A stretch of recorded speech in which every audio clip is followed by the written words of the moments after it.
Start your wellness journey at Whole Foods Market, where it's Jumpstart January through the 16th.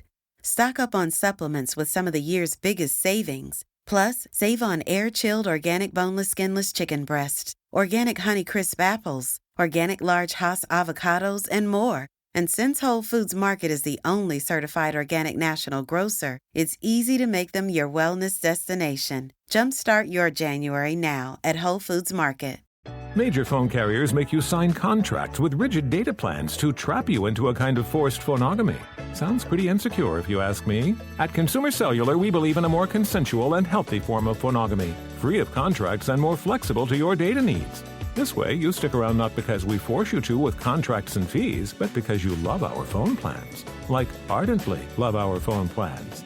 Phonogamously. Consumer Cellular. When freedom calls, we're here to answer. Call us at 1-888-FREEDOM.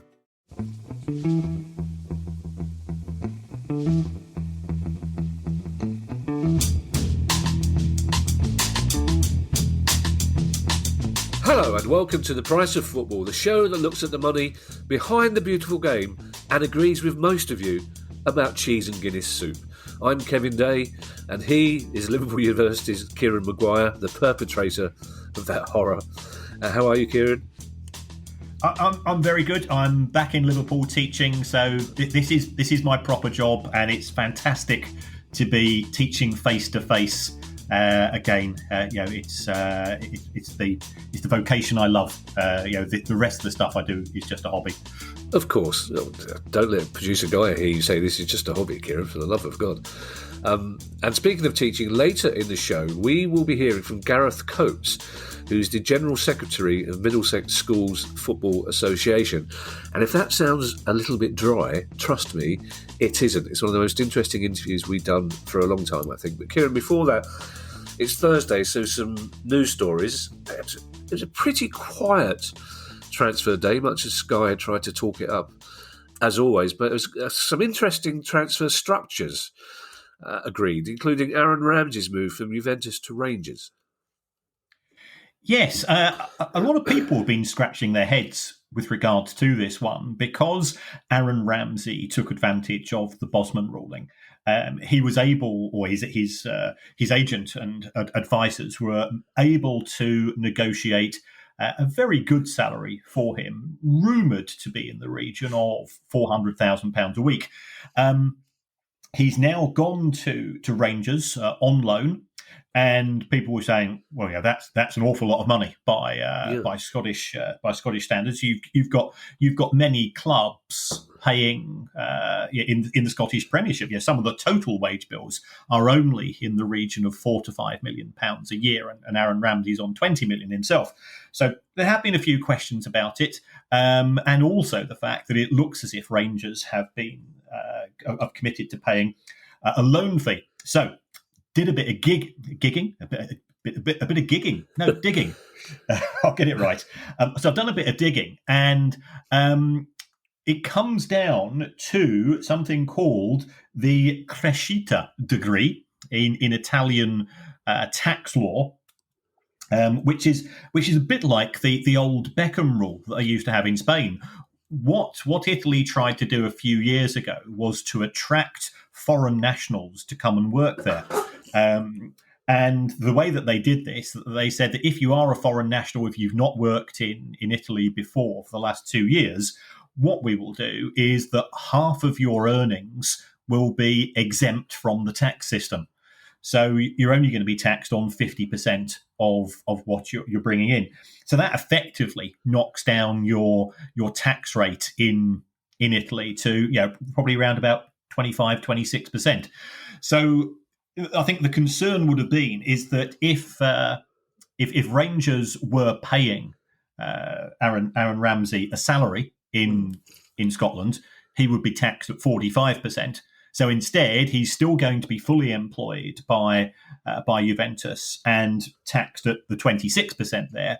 And Rangers will therefore reward Juventus for that by giving them some money. So it's a very craftily structured system to make sure that Juventus win, because they they're getting a loan fee rumoured to be in the region of £2 million for Aaron Ramsey, who's still only 31, but he's fallen out of favour there to a certain extent. Rangers win because they're not having to pay any national insurance because he's not deemed to be an employee, and Aaron Ramsey wins because he's still getting his full pay at the lower tax rate. Now, it could be that Rangers will have to pay some bonuses for achieving certain goals, on which he will be taxed potentially at UK rates. But it is very, it looks as if it's been structured in such a way to ensure that the only loser in this is going to be the taxman. You say crafty, Kieran, and sometimes it's difficult for me to tell whether you're putting the word crafty in inverted commas. Is it crafty as in clever, or is it crafty as in borderline not within the rules? No, it's certainly all within the rules. Right. Sometimes people are 3 steps ahead. They're playing. They are playing the system, and let's not pick on footballers here or their representatives. It happens in many other industries as well, I can assure you. You were getting the word digging and gigging mixed up earlier, Kieran, but we'll be announcing some news on Sunday where you might actually be doing some gigging as well, because we've got some yes. We've got some news about live days. We've also, there's another Scottish story that I want to discuss on the Sunday, because I've only just found out about it, but a sponsor of a Scottish football team who has withdrawn all their money from the club in protest at the recruitment of a particular player with a criminal record. So we'll be discussing that in more detail on Sunday. In the meantime, Hull City have a new owner, and he's quite a high-profile character in his home country, Kieran, isn't he? That's right. Hull City have finally been sold. They've been up on the market for quite a few years. The former owners, the Allen family, I think it's fair to say that there was a breakdown in the relationship between them and the fan base. Yeah. You may recall the attempt to call the football club Hull City Tigers, yep, which didn't go down well with the fans. And to be fair, I think the FA did step in to prevent that from taking place. But this would have been this is one of the things which the fan-led review, if some of its recommendations take place, this would have to go to approval. Yep. From the fans' golden share and so on. So I think it's indicative. To me, it looks like spite. The Allen family changed the name of the company that owns Hull City to Hull City Tigers Limited. So I would imagine that if the new owner, Akon Ilikali, who we're told is the Spanish Simon Cowell. So he's a bit of a media. Sorry, Spanish. No, Turkish. I'm having a bad day today. He's the Turkish Simon Cowell. So he's been very successful in terms of the media industry. He's bought the club. He's promising to make changes to improve relations between the board and the fan base. And the first thing he can do is to change the name of the company back to Hull City Football Club. Yeah. And that's a relatively easy win. It looks as if he's paid in the region of £25 to £30 million for the club. Looking at its most recent accounts, losing around about $200,000 a week. It was paying a lot of interest on loans. Not quite sure where all of those loans were. It's got quite a complicated relationship, I think, in terms of the stadium, which is the KC as far as most fans are concerned, because the rent increases quite a lot each year. So I think that's an area they could address. But it's a club with a lot of potential, and also some of the best fish and chips in the country. If you go there as an away fan. And if you go there as a visitor or a home fan, Kieran, it doesn't change the quality of the fish and chips. True. If he is the new Turkish Simon Cowell, I hope he wears his trousers at a proper height, because the UK Simon Cowell, legendarily, wears them quite high.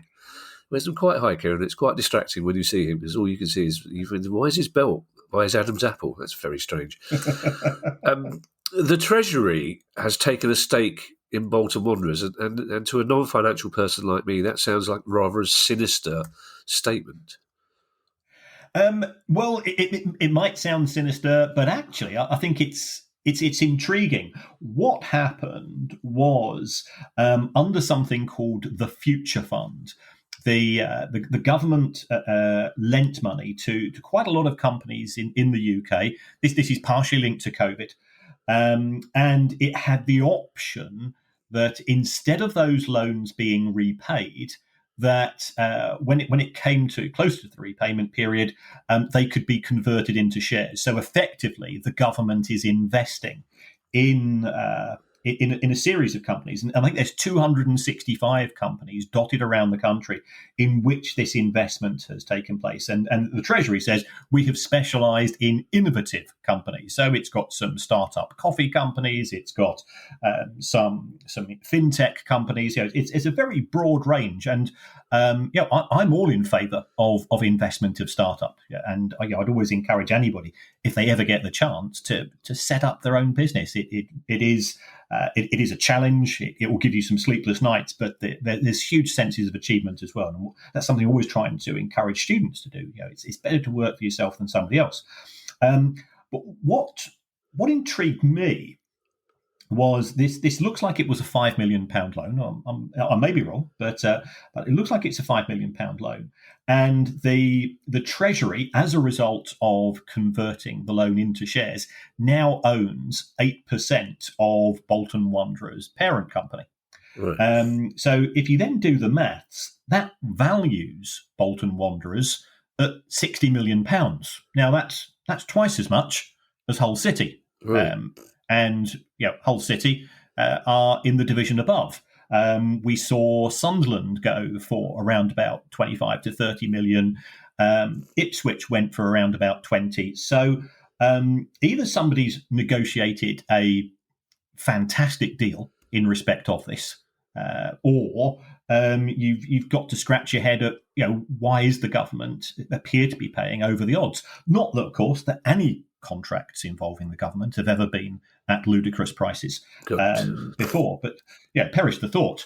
Fair play to Bolton, I say. I genuinely think this is quite an intriguing relationship. I can't see the government getting involved on a day-to-day basis. It's not in their interest to do so. But if the Bolton board managed to persuade them to go ahead with this, then I think it's a good piece of work by the club itself, because it's £8 million that doesn't have to be repaid, and there can be invested in infrastructure, in recruitment and retention of the club itself. Maybe, Kieran, the hike in national insurance is because Rishi Sunak has noticed that someone's bunged Bolton Wanderers £8 million. Maybe that's a memo he didn't read closely enough at the time. Who knows with this government? Sorry, Guy, I know we're supposed to be non-partisan. Before Christmas, Kieran, we spoke quite a lot about Rochdale fighting off a hostile takeover bid, and we thought that would be the end of it. But now the company that launched that hostile takeover bid are suing the Rochdale Supporters Trust. Yes, so this company is called Morton House, and last summer was quite a delicate position, I think, for many Rochdale fans who didn't feel comfortable. I think Rochdale fans are very, very proud of the fact that, as the home of the cooperative movement, where it all started, that they've never had a single owner who had full control of the club. Its ownership has always been spread, and they like that idea. And then some people came along, and they initially bought up quite a large tranche of the club, and there was opposition from quite a few parties. And then it looked as if this organisation, Morton House, had fallen out. One of the people involved at Morton House, who's apparently is their advisor, a guy called Andy Curran, he has been banned from all grounds in the country by the Football Association for a period of 63 days in respect of comments he made at a meeting. I think things got a bit heated when he spoke to the Supporters Trust. He accused them of being small-minded. He said that if the matter should be resolved, it should be resolved perhaps in a boxing ring. Oh, all and right. then Or he accused, behind the car park in Lidl. Yeah, great. yes.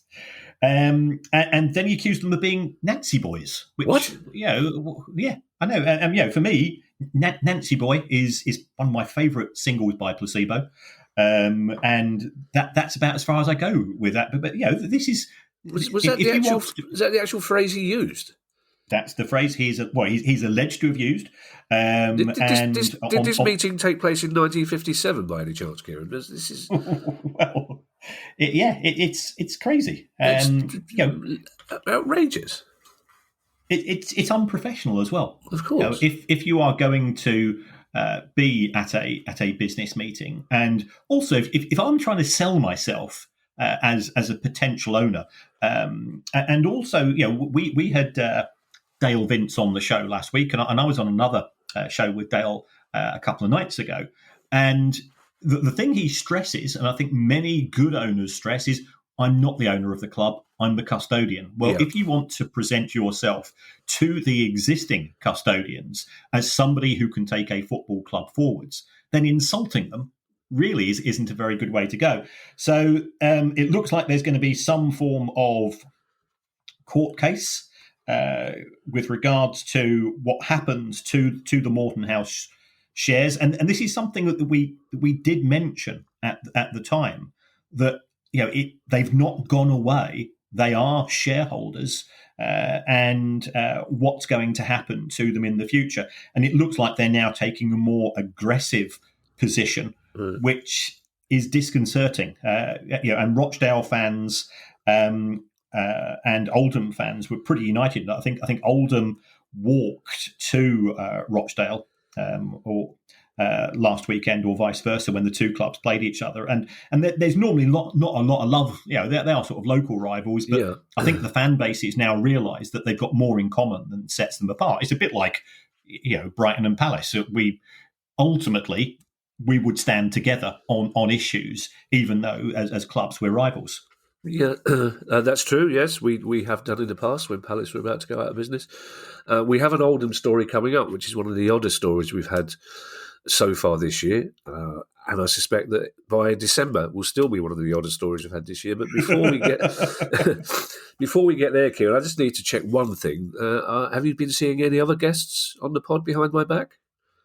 No, I get invited to do this, that, and the other. As do you. I mean, you've been on other podcasts as well. That's true. Yeah, I have been on other podcasts. Yes, that's quite true. But they tend to be about comedy, not football finance, Kieran. But this is a discussion we'll have. But let's not argue in front of the children, Kieran. We've talked about eye-opening squad values quite often on this pod. And here we have another eye-opening squad value, but for a completely different reason. I was out. I was going to say for lunch. It wasn't lunch. There was no food was involved. But I was with an ex-Grimsby. Unfortunately, I was with an ex-Grimsby player last week who told me some fantastic stories about his time at the club, which is a club he loved, Martin Gritton. But Grimsby's latest accounts are out, and I think it's fair to say that the value of the playing squad is on the conservative side, Kieran, shall we say? Yes, £675, which is, right.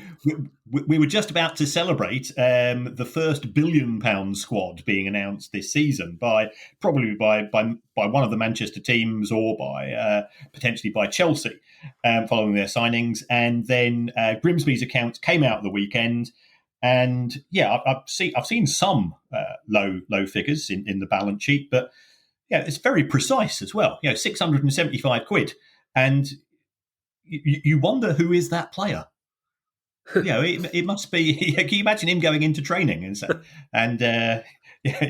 I'm king of the castle here, and I'm valued at £675. Now, it wasn't a good year clearly for Grimsby Town last season, because sadly they were relegated to the National League, and their accounts have come out, and this is something which we have discussed. Those football clubs that are run on a financial sustainable basis have a problem, and that problem is football's a basket case and you're likely to get relegated. So, Rotherham have been relegated on a couple of occasions out of the Championship, but they're normally the only club to make a profit. Hull, and again, we've spoken about Hull. Hull City were relegated a couple of seasons ago. They've made a profit in the Championship. Grimsby Town have made a profit in 6 years out of the last 7, which in the world of football is a hell of an achievement, but they're back in the National League as a result of it. So it's a real tension between financial sustainability and achievements on the pitch, and clearly it hasn't worked for Grimsby. Again, great place to go as an away fan, because it might be bracing, but the food's great. Can we just clarify, Kieran, because this is one of those questions where Guy, clearly the doorbell rang while Guy was typing these questions out. Is it one player within the squad who's valued at that amount of money, or is the entire squad valued at that amount of money? Well, no, it is the entire squad, but actually it will refer to one player because all of the others will be academy players and Bosman signings. Right, okay, I got you.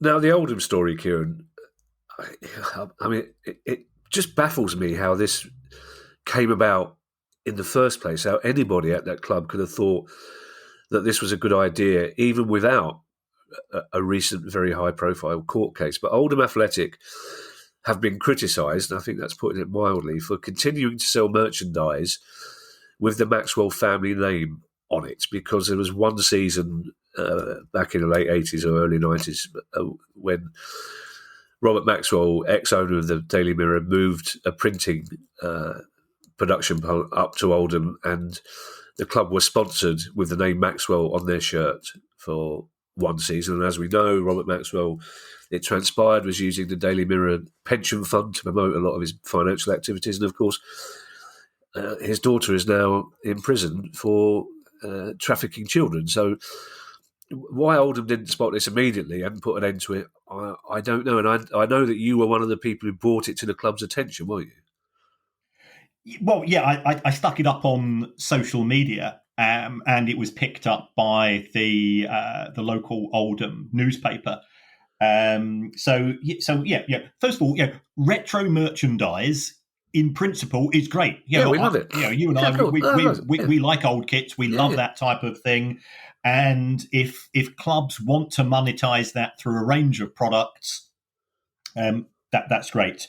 So, so what Oldham have done, and the club will say, well, all that we did, we said, let's go ahead with this. We effectively outsourced this to a production company, and we just advertise it on the website. But there has to be somebody at the club that looks at what you're doing and goes, yeah, that one's fine, that one's fine, that one's fine. Yeah. No, Robert Maxwell, Ghislaine Maxwell, that looks awful. So, why somebody would want an apron or a face mask with Maxwell on it is baffling. Okay, the club's badge is there. A beach towel with Maxwell on it is just completely baffling. It's Oldham's not that close to the sea, so it just seemed completely nonsensical to me. So I did put that up on social media. I think somebody at one of the local newspapers follows on Twitter.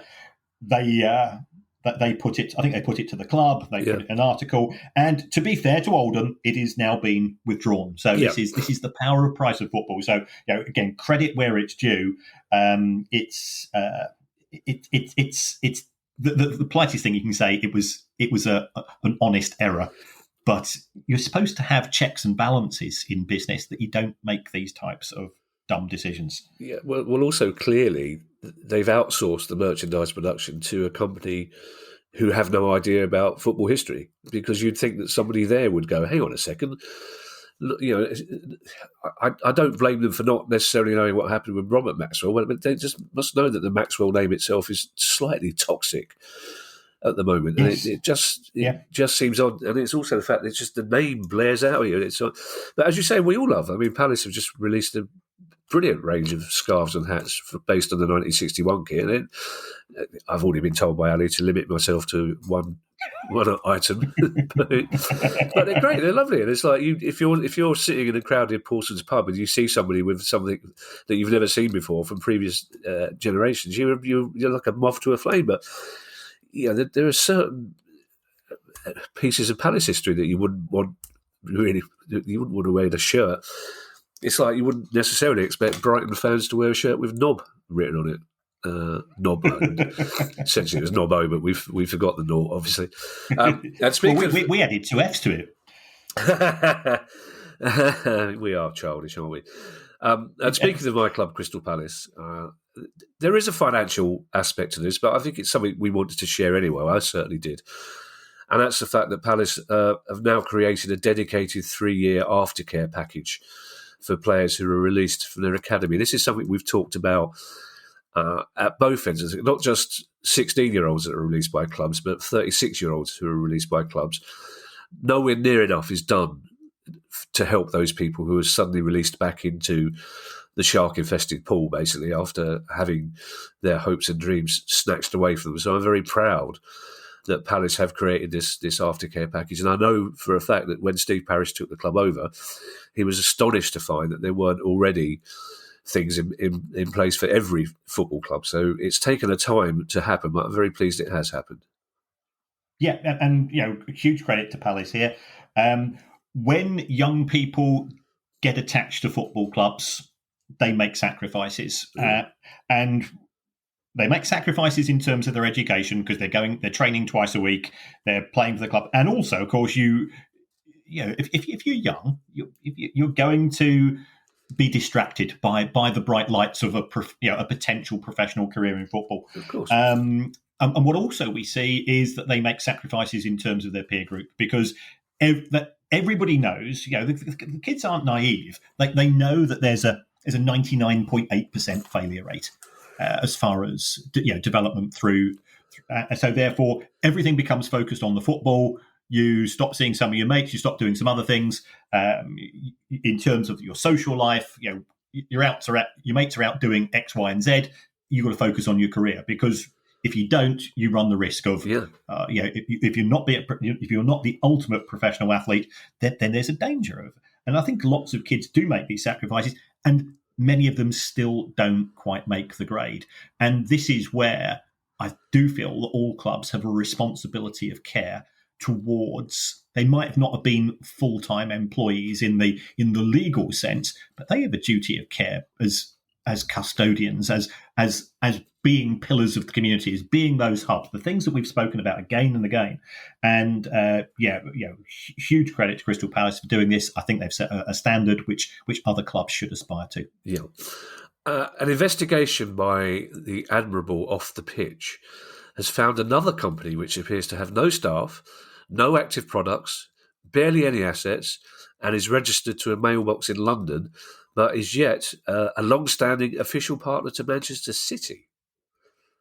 Yes, this is one of these very bizarre relationships. So this is a company called Wega, W-E-G-A, and I will give it its title. It is the official acoustic contactless secured card payment partner of Manchester City. Is it? So something which I've always wanted, of course, in my life, and I'm sure you feel the same, Kevin.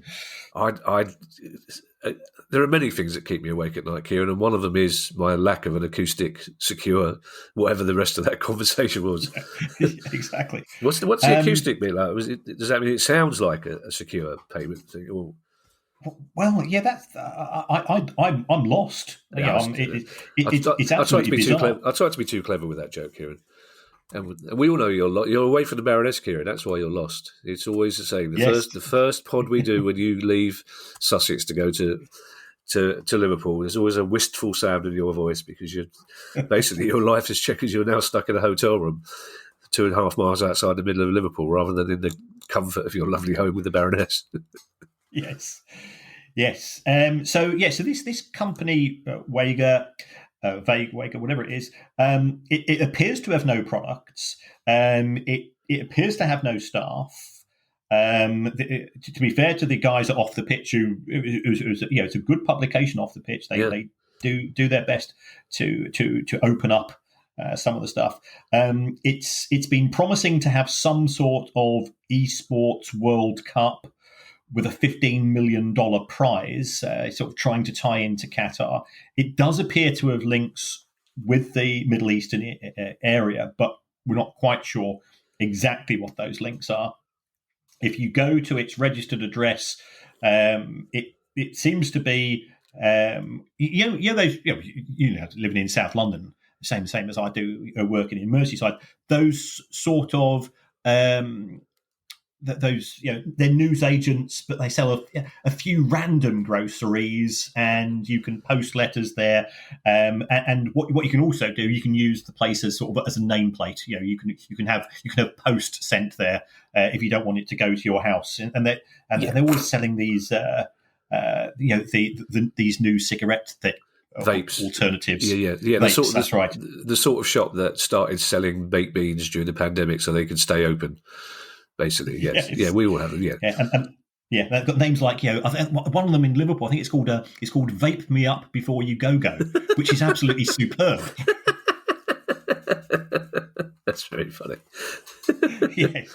So I love these. They're always the guys there are always really cheerful as well. So Manchester City are being a bit coy with regards to this. They don't appear to be on the official list of partners, but this arrangement goes back a few years, and you can still Google Vega and Manchester City, and something comes up on the club website from some time ago. Clearly, Manchester City have been subject to comment and scrutiny with regards to some of the relationships that they have with commercial partners, and I think just for clarity's sake, the City had an issue a month or two ago with some form of online crypto, whatever it was, partner, and that went belly up. Perhaps a bit of clarity from the club, just to set the record straight, would benefit all here. You would imagine that certainly a club the size of Manchester City and a club that prides itself on trying to do the right thing, you'd imagine they would have employees or departments that are dedicated entirely to handling these official partners, wouldn't you? Surely you'd think somebody there would be wondering why there's no product or no staff or no one answering the phone at these places, wouldn't you? Yeah, and due diligence for a £500 million a year business is part of the way to do things. Manchester City are never afraid of spending money on lawyers. That's true. We saw that with what happened with UEFA, and they successfully defended themselves against the charges. So, a bit more TLC into what happens before signing the deal would benefit the club there. I think in terms of there's potential reputational damage because the critics will seize upon it. Yes, having said that about their reputation for turning to lawyers quite quickly, perhaps we should clarify that producer Guy and I both think Man City are a fantastic club, and I have no issue with what they're doing with Wager. It's Kieran. He's the one with the problem. One news story to go, Kieran, before we really rather interesting interview, and that's German wingback Robin Gosens, who's signed for Inter, but it sounds like there's a very strange clause in his contract. Yes, he signed for €25 million. So that was the headline figure. But then, and he's joined them from Atalanta, and then it transpires, and again, some superb digging by a journalist here, that actually it wasn't a €25 million signing; it was an obligation to buy. And normally, with an obligation to buy, it's after 12 months, you have to buy the player if certain goals are achieved. Now, I know when Brighton sold, I think, Anthony Knockaert to Fulham, that was a loan with, if Fulham were promoted at the end of the season, then Fulham had to buy the player. So these type of arrangements are quite common. But the clause that we have in respect of Inter was that they have to buy Robin Gosens when they score their first goal of the 2022-23 season. And you're thinking, what on earth's going on there? And then you think, hold on, this must be linked to money. So if they had to go and sign him this season for certain, then they'd have to go and put that cost through their accounts. If they're close to a financial fair play limit, there's a potential problem here. So by effectively kicking it down the road, but also from Atalanta's point of view, Atalanta, they definitely want to get the money. So they want the clause to be easy to achieve. By having an achievement which is virtually certain to take place in August or the end of July, or whenever the season starts, then it gives some benefit to Atalanta. They'll know, right, we're getting that our first tranche of money early next season. From Inter's point of view, there's no cost going through the books. There's no amortization, which is going to impact upon their financial fair play calculations, which will have to be submitted to UEFA for this season. And we've also seen, I suspect, something very similar to this with the signing of Dele Alli in respect of Spurs and Everton, because Everton, it's been announced as a £40 million signing, but then if you go into the small print, as I'm basing the small print on what I've seen discussed in the media, there's actually nothing to pay until he has made 20 appearances, and then Everton have to pay £10 million. Now, how many matches do Everton have remaining this season? It's 18. Right. So therefore, nothing has to be paid this season. It all goes into next year's accounts. I think it's fairly well known that Everton are operating right at the limit when it comes to financial fair play. So their fans were clearly unhappy with signings last summer. Why was that? Because they were at squeaky bum time on an FFP. So what we are now seeing is the accountants and the lawyers and all other people who possess silver tongues are realising that those clubs that are close to exceeding financial fair play, there are ways of addressing that issue. And we've said this before, for every rule, there's a loophole. And these are a couple. And the thing about loopholes is that they're legal. And these would appear to be both that case.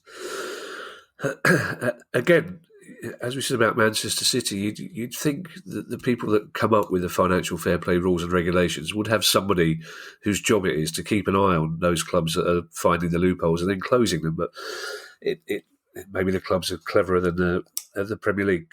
Kieran, it's interview time. And we had a question from a chap called Gareth Coates about the finances of school football. And he's someone who works in the game at that level. Now, it was such an intriguing question that we decided the easiest thing was to answer it fully and in person. Also, you and I felt really guilty because Gareth asked the question a long time ago. So we thought we could apologise to him while we did it.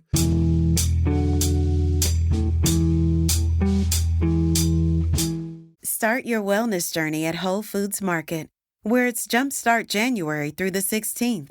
Stock up on supplements with some of the year's biggest savings. Plus, save on air-chilled organic boneless skinless chicken breasts, organic Honeycrisp apples, organic large Hass avocados, and more. And since Whole Foods Market is the only certified organic national grocer, it's easy to make them your wellness destination. Jumpstart your January now at Whole Foods Market.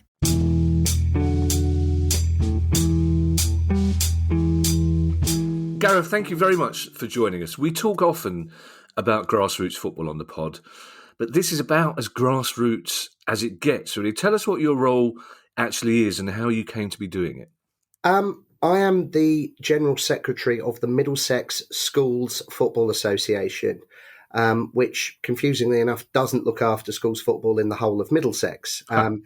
I came into it because I had got a job at the Middlesex County FA, which looks after club football, as the communications and marketing officer, and I got involved with the schools to build them a website. And then in 2013, I moved into the governance side of club football as the competitions and communications officer. So in addition to running the county cups for clubs in Middlesex, I became the General Secretary of the Schools FA, because at the time they were so short of volunteers, they actually were paying the County FA to provide admin support. And although I relocated from Middlesex to Merseyside in 2016, I've stayed involved with the Schools FA ever since, and I'm still helping them out today. And I take it that's in a voluntary, unpaid position, is it? It is, yes. There is a small honorarium that I am paid per year for expenses and to cover the costs of running the website, but I am a volunteer, as are all of the teachers and former teachers who run the 12 county cups, the 5 representative teams that play under the Middlesex banner in the regional competitions, and do everything else in between. You've just made Kieran very happy by using the word honorarium. You're officially the first person on this pod to use that proper old-fashioned accounting term. And talking about old-fashioned, so essentially, Gareth, we're talking proper old-fashioned Saturday morning, Wednesday afternoon. I'm not carrying the crossbar. It's your turn. Schools football here. The sort of football that most people listening to this will have passed through at some stage. Yes, absolutely. If you have ever played for your school team in a county cup, you've played in a competition either that my colleagues are organising or that people like my colleagues are organising, wherever you are in the country.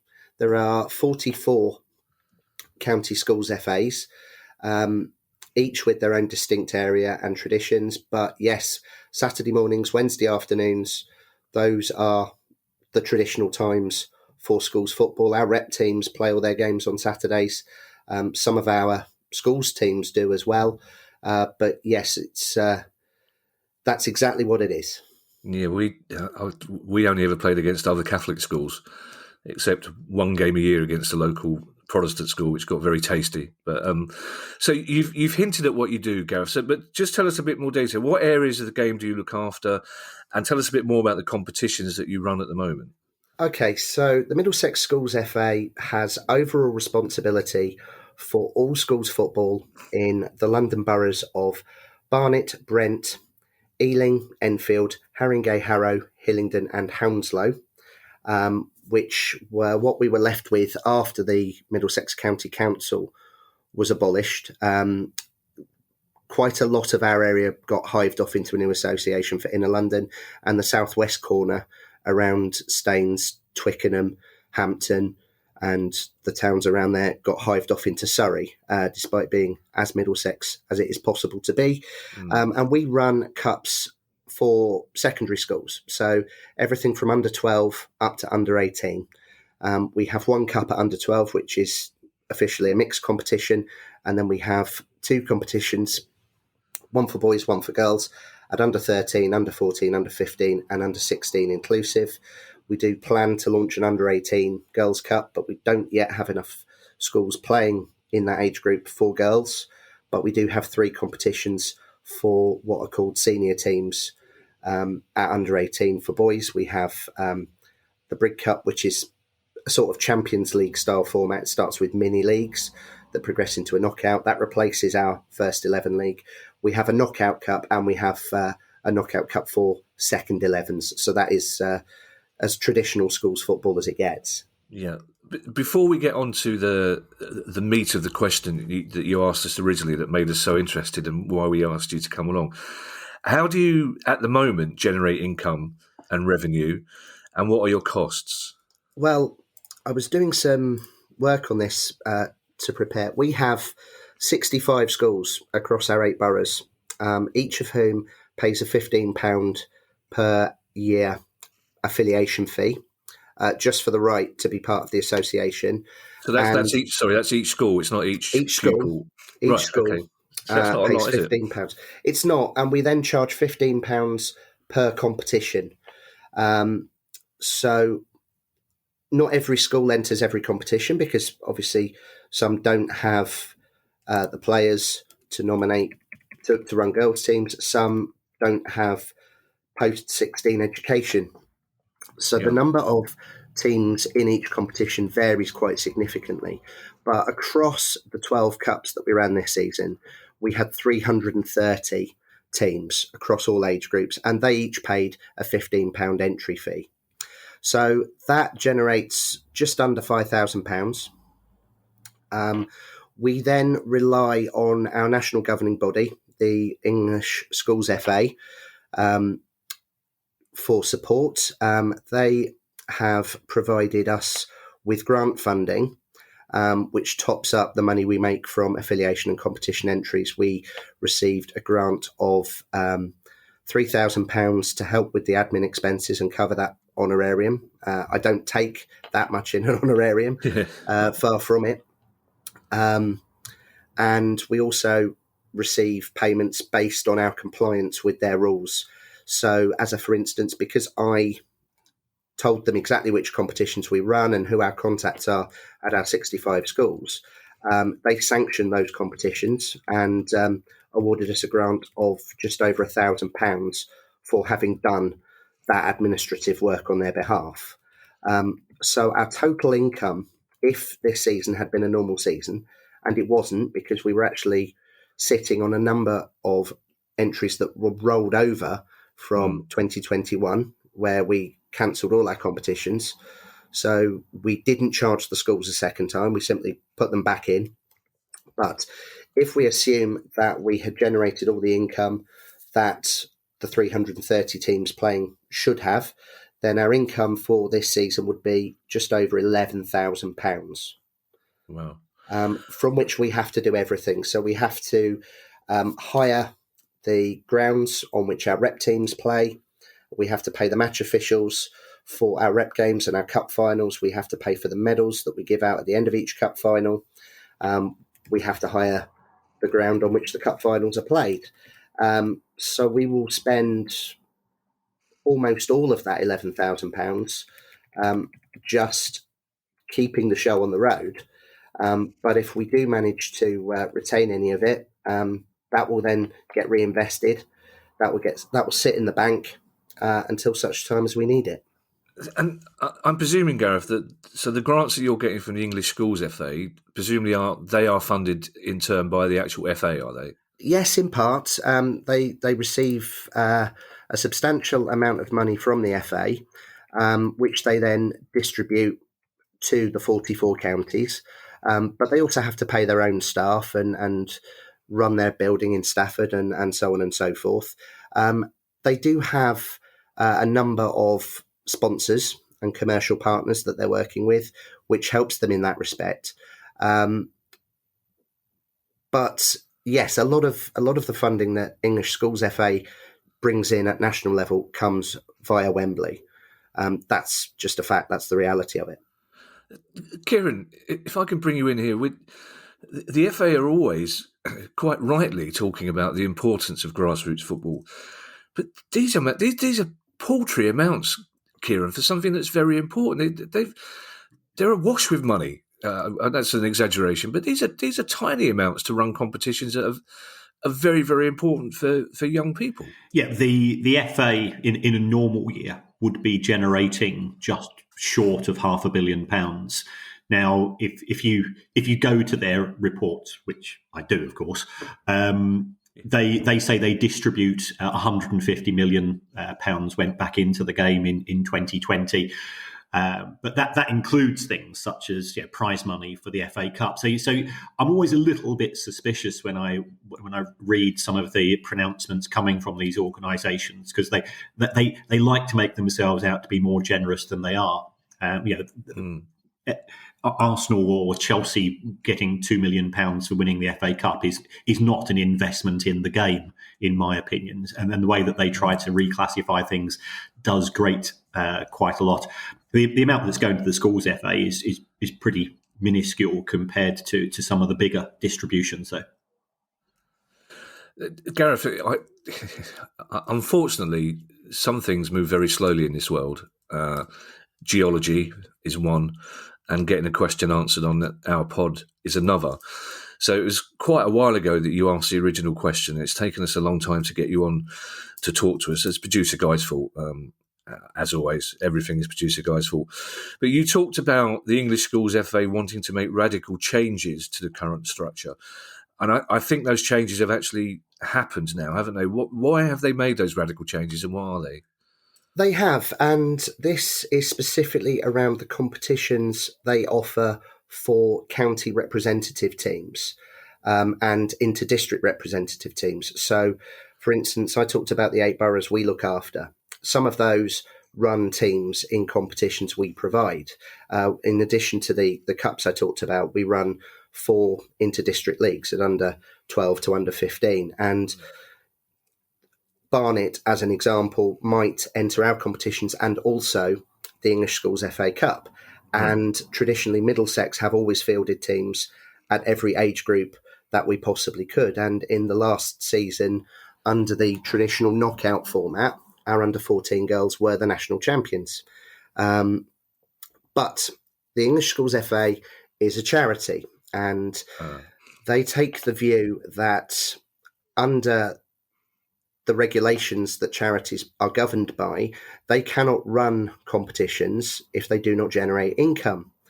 And they proposed abandoning the traditional knockout format for the national competitions and replacing it with a Champions League style tournament where everybody went into groups and then progressed into a cup or a plate, depending on how well they'd done in the group. Now, to justify the additional work and to generate some income to justify running the competitions, this reform was accompanied by a scheme called the Player Passport, which required representative players, whether they were playing for their district or their county, to pay £25 for this season for the right to play in English Schools FA national competitions as a registration fee, with the suggestion that that would then rise to £40 per player from next season onwards.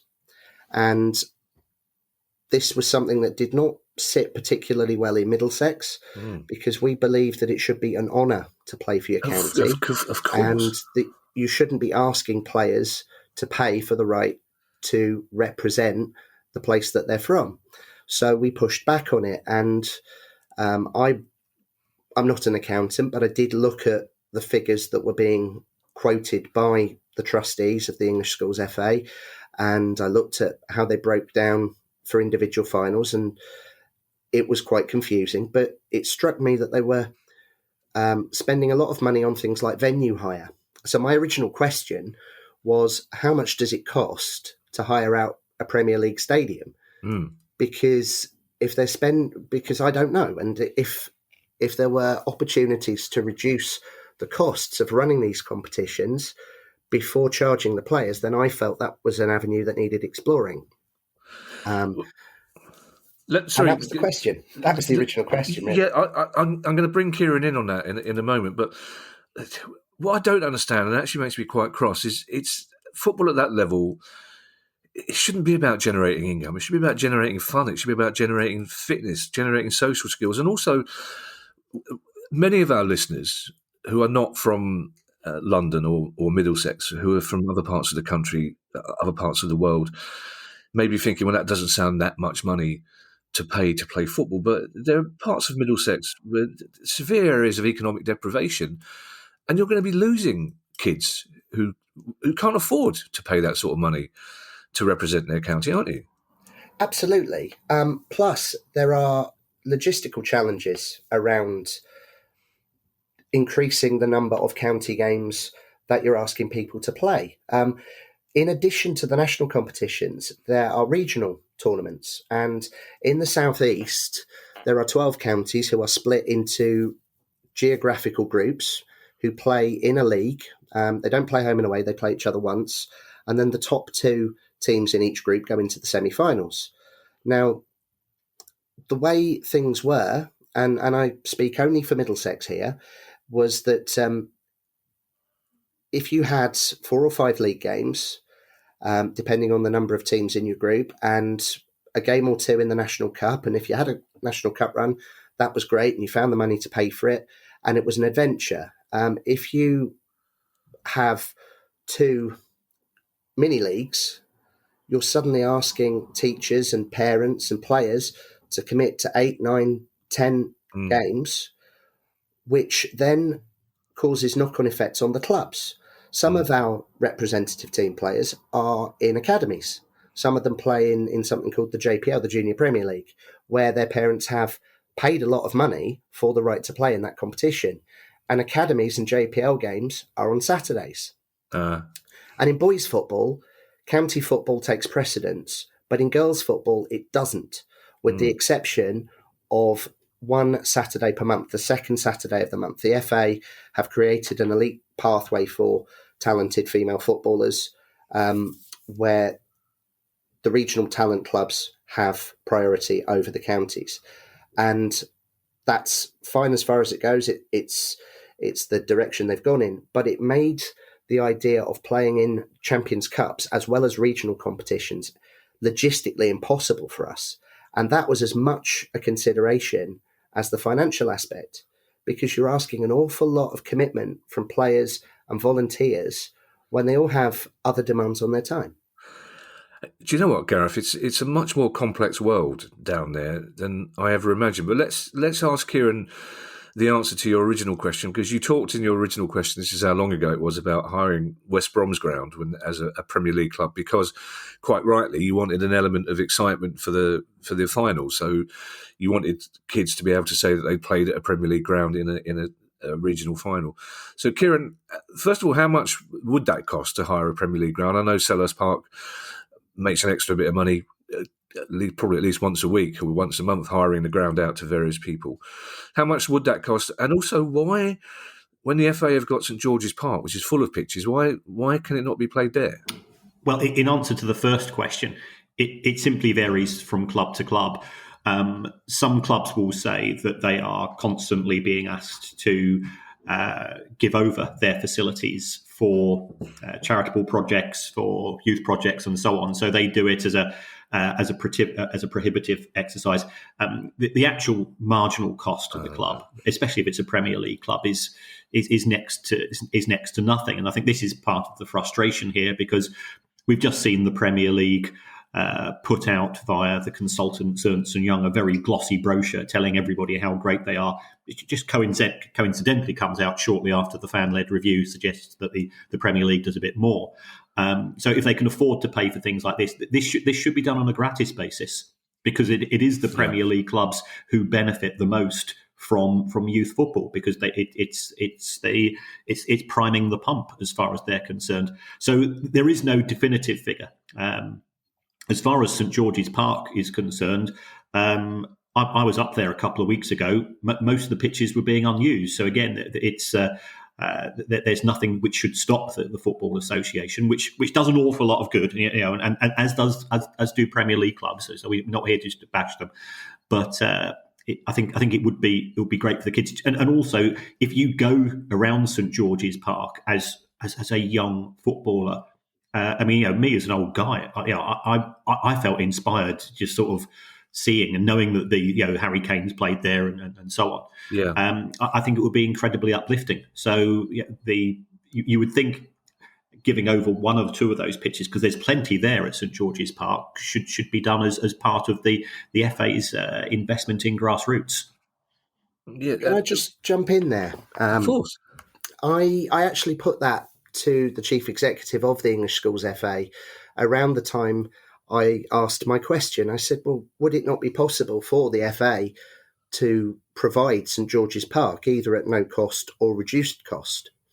And the response I got from Andrea Chilton at the English Schools FA was that at the time of year that cup finals tend to fall, St George's Park is in high demand from professional clubs, and that even if it is available, the costs to the Schools FA of using it make it prohibitive, which I think is a massive shame and something of an own goal on the part of the National FA, because like Kieran, I've been to St George's Park.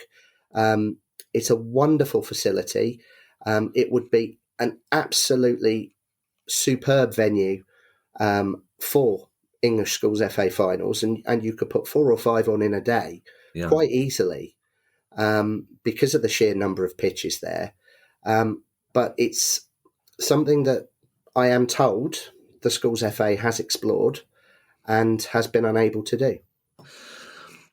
Gareth, I've got one or two more questions for you, just one or two. The first one is a slightly intangible one, and I'm not entirely sure if you can even answer it. But to you, how important is schools football in terms of developing young human beings? Not footballers necessarily, but just in terms of developing young people. Oh, it's absolutely massive. It's vital, because if you're playing for your school team, you get that friendship and camaraderie, and you learn those skills around teamwork and cooperation. If you then progress into district or county sides, you get to play teams from other areas. You get to go places that you might not otherwise get to go, and see things you might not otherwise get to see. And of course, the ultimate aim of any successful schools footballer is to play for England. I'm sure that you will recall the schoolboy internationals at Wembley. Yeah. Now, the English Schools FA does run a comprehensive international programme for under 15 girls and under 18 boys. But they don't get to play at Wembley anymore. They play at places like Bedfont Sports and Eastleigh and Spennymoor Town, because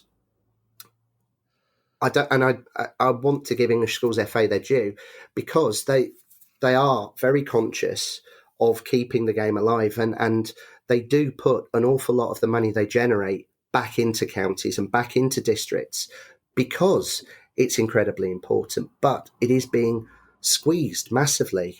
We have fewer schools playing in our county cups because teachers don't have time to take teams, or can't get the players out of lessons to travel to away games. As a for instance, we have fewer districts running in our inter-district leagues because people don't want to give up their Saturday mornings, or don't have time to give up their Saturday mornings because teachers are catching up on their marking, and club coaches have got club commitments either on a Saturday or on a Sunday and can't do both. And schools football, not just in Middlesex, where we've actually seen a slight upward tick in terms of schools participating, if not districts, but nationally is under pressure that it's never been under before, because of the rise of things like the JPL, and because there is so little support for the county schools FAs other than that provided by the national governing body. Gareth, we've seen recently the publication of Tracy Crouch fan-led review into football, which is something Kieran was part of. And we've spoken to Tracy Crouch a couple of times, both before and after the review was published. And Tracy represents a political party we don't support. So in my attempts, and I feel slightly bad about this, because in my attempts to be non-partisan, I didn't ask her about something I should have asked her about, and that is the Tory party back in the day enabling the selling off of huge areas of football pitches and playing fields. Is that still having a knock-on effect? And what did you make of her comments about grassroots football in that review? It is having a knock-on effect. To quote from one borough, in our patch, in Harrow, I think there are only 2 out of 14 secondary schools that still have full-size football pitches. Wow. Because the facilities just aren't there anymore. Yeah. And so they have to use park pitches nearby, or they have to play away. And that has a knock-on effect on participation and on budgets, because if schools have to hire a pitch, that's money they're not spending on other enrichment activities or heaven forfend, on books. I think Tracy's comments were sensible, but I think a lot of emphasis, when people think about grassroots football, they think about clubs. And I totally understand that. There are far more clubs in Middlesex playing football than there are schools. Even if 100% of our schools were playing in our competitions, that would still only be 3 or 4 times the amount we've got now. whereas the last time I checked, there were approximately 500 affiliated clubs in Middlesex, albeit over a slightly different geographical spread. And the clubs do need to be nurtured and they do need to be supported. And I completely understand the help that they ask for, because I've been involved in football clubs myself. I've been involved in non-league football at adult level since I was 10 years old. So I get that. With schools football, yes, it would be nice if there was more money available, but it's not the be-all and end-all. The biggest resource that any schools FA needs, any school football team needs, is people. And it needs people to have the flexibility to be able to take teams. It needs head teachers to say, okay, yes, you can take the minibus to play school X in a cup game, where at the moment that is getting harder and harder to achieve. And that's the problem that schools football faces. And perhaps it's because clubs have become more influential and have got bigger, that's the case. But I don't think the Premier League should be beaten up too much. I know that there are a number of really good initiatives being undertaken by Premier League and EFL clubs to support schools football. They put on tournaments. I have attended meetings at the Premier League offices before they moved to Paddington, where they made the facilities available to the regional schools FA free of charge. So it's not that there isn't the support out there. The biggest challenge we've got is actually people and facilities. I love that phrase, enrichment activities, those small things that make your life better, which don't cost much to facilitate. You sounded a bit more upbeat at the end of your answer to that question, Gareth. So is there a future for schools football? Oh, absolutely. Okay. Of course there is. As long as there are kids that want to play, there will be people who want to organise those competitions. We've been very fortunate in that a few years ago, I wrote to all of our schools and said, listen, if we don't get some more people coming forward to run cups, they're not going to run. Right. And that helped us to recruit a fantastic team of dedicated teachers who run the county cups. I don't administer any of our 12 county cups on a day-to-day level. As the General Secretary, my job is to intervene if something goes wrong and to interpret the rules if there's a dispute or a deadline missed or whatever. Those competitions are run by teachers who are working in schools day in, day out, and then giving up their time of an evening to talk to their colleagues in other schools and make sure those games happen. So I wouldn't say that the future is completely bleak for schools football. What I would say is that it is a precious and special branch of the game that needs a bit of a hand. But if the powers that be are willing to support it, and by that I don't just mean the FA, I don't just mean the schools FA, I mean the Department of Education. They should be providing space in the timetable for team sports, and not just football, cricket, rugby, basketball, netball, all of those things. You know, it's not about football needs this, football needs that. It's about what our children need. I mean, I don't live in Middlesex anymore. I live 200 miles away. I live in Kirby, in Merseyside, but I do this because I love doing it. And up here, my daughter's primary school held a boccia competition, and they then went and represented Knowsley at the Merseyside Youth Games. And it's those activities that need to be given the space and the resources to thrive. And it doesn't matter where you are in the country. There should be, we should be doing more than just teaching kids how to go out into the world of work. We should be teaching them how to be good people. And team sport in all its forms is so vital to that. Gareth, it's been a pleasure talking to you. And I've genuinely learnt a lot about schools football.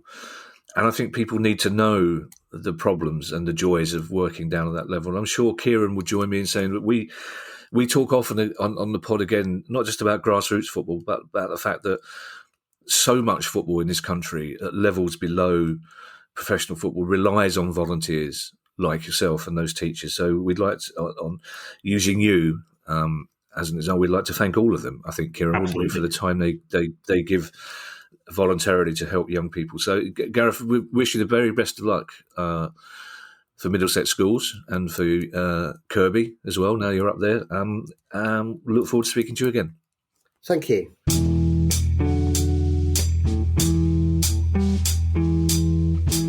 Kieran, I'm going to be honest with you here. As you know, I like to be honest with you, Kieran. That's how our relationship works.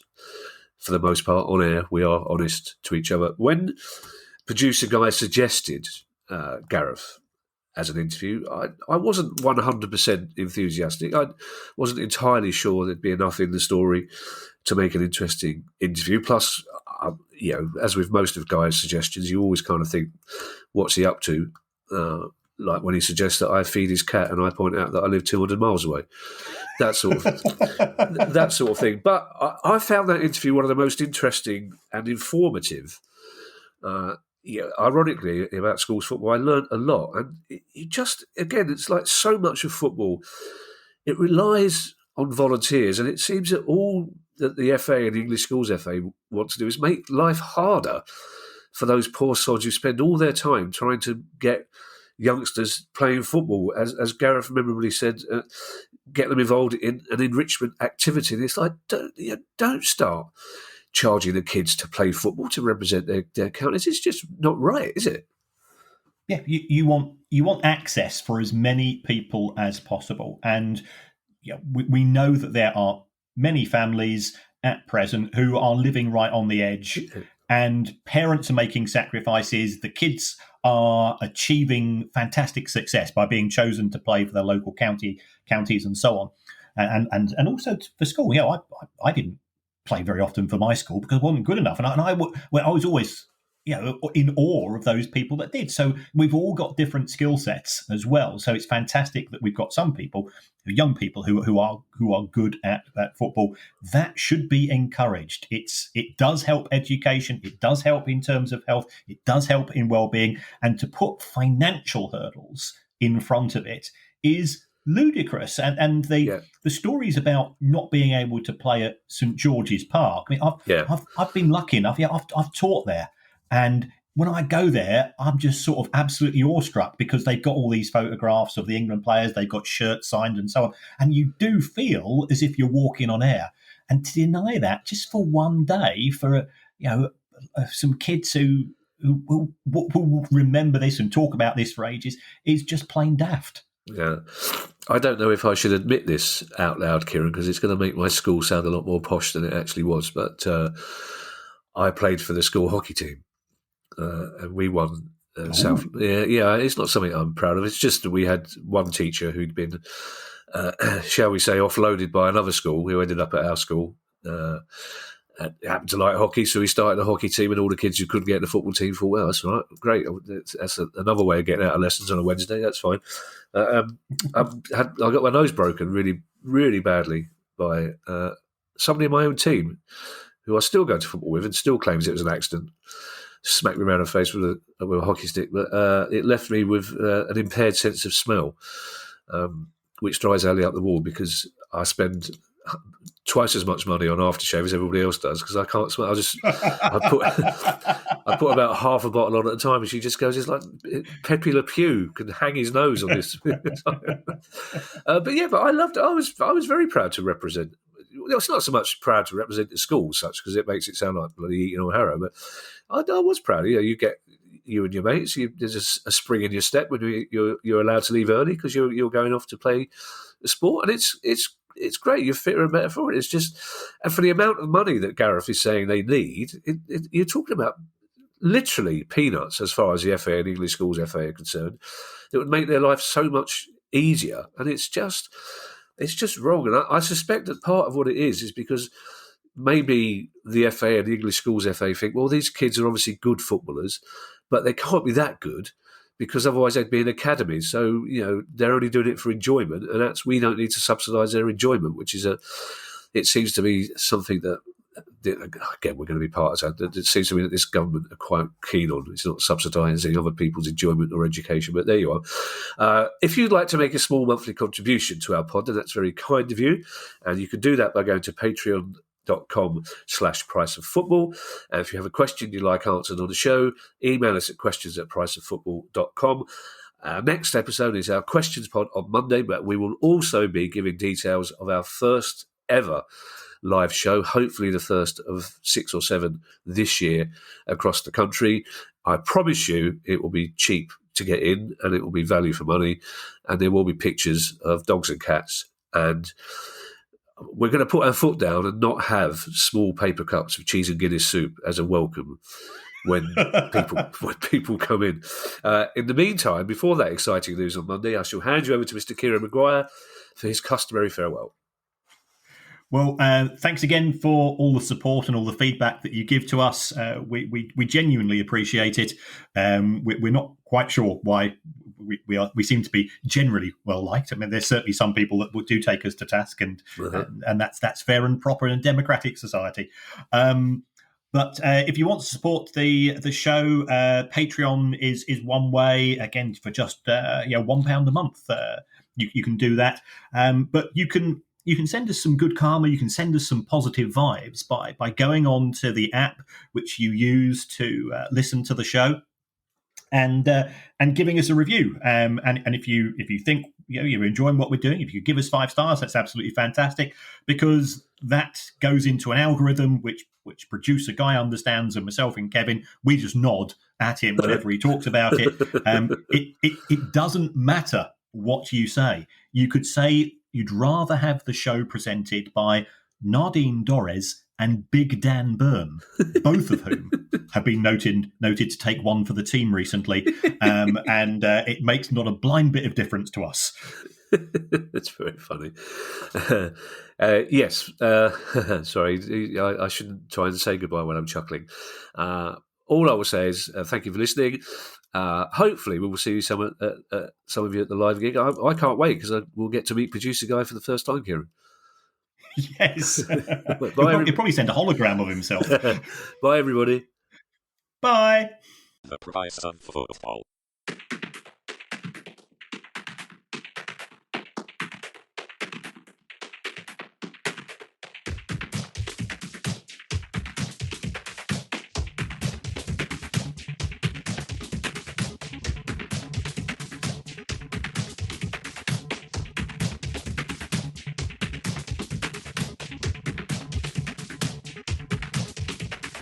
The price of football.